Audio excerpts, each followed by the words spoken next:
One of the 20th century's most influential and colorful physicists, Richard Phillips Feynman, was born in May 11, 1918, Queens, New York, U.S. Feynman attended Far Rockaway High School, a school in Far Rockaway, Queens. When Feynman was 15, he taught himself trigonometry, advanced algebra, infinite series, analytic geometry, and both differential and integral calculus. He created special symbols for logarithm, sine, cosine and tangent functions. He attended the Massachusetts Institute of Technology. Although he originally majored in mathematics, he later switched to electrical engineering, as he considered mathematics to be too abstract. Then he switched to physics. He was married to Arline Greenbaum in 1941.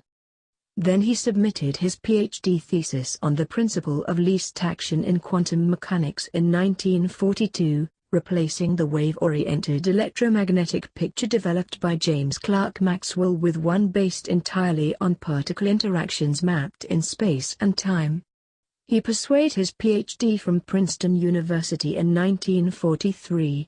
While working on his PhD from Princeton, he was encouraged to participate in the Manhattan Project and assisted in the development of the atomic bomb. Feynman taught at Cornell University and California Institute of Technology. After Arline Greenbaum's death in 1945, he married Mary Louise Bell in 1952.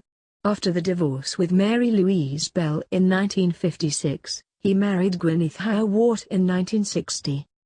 The achievements of Feynman stand out as crucial to the development of modern physics. His most important work is in correcting the inaccuracies of earlier formulations of quantum electrodynamics, the theory that explains the interactions between electromagnetic radiation, photons, and charged subatomic particles. Second, he introduced simple diagrams, now called Feynman diagrams, that are easily visualized graphic analogues of the complicated mathematical expressions needed to describe the behavior of systems of interacting particles. In the early 1950s, Feynman provided a quantum mechanical explanation for the Soviet physicist Lev D. Landau's theory of superfluidity, that is, the strange, frictionless behavior of liquid helium at temperatures near absolute zero. In 1958 he and the American physicist Murray Gell-Mann devised a theory that accounted for most of the phenomena associated with the weak force, which is the force at work in radioactive decay.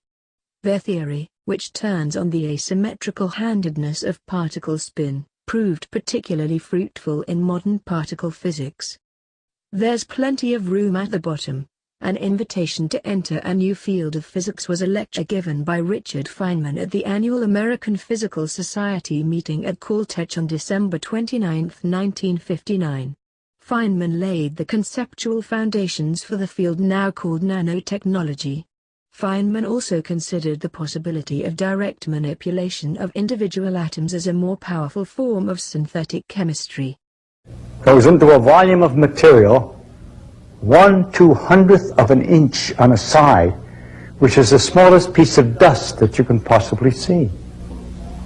That's the net result of all mankind's arrangement of information. But all that information could be remembered in a piece of dust that size.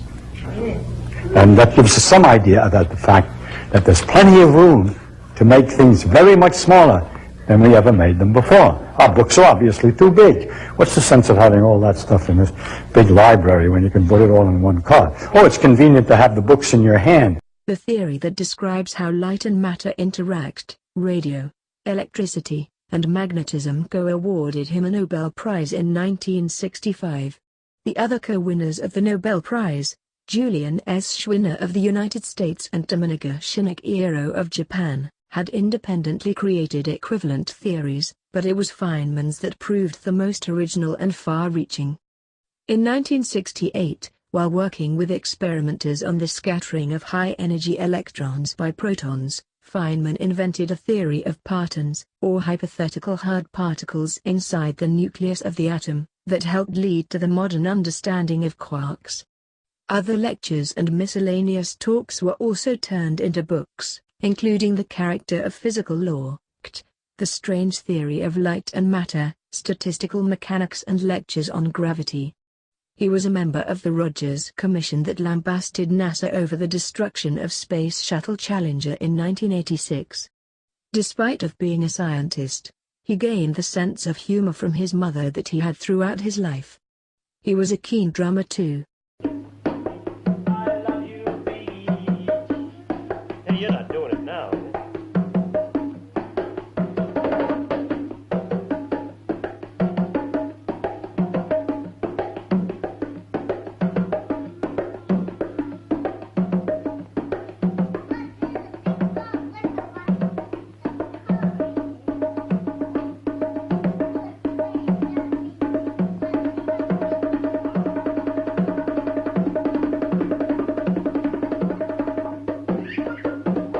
Awards: Albert Einstein Award, 1954, E.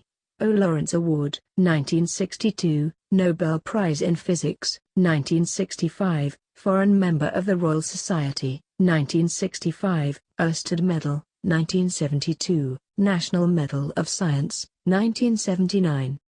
One of the top 10 scientists in the world, Richard Feynman died on February 15, 1988, aged 69, Los Angeles, California, U.S. due to cancer.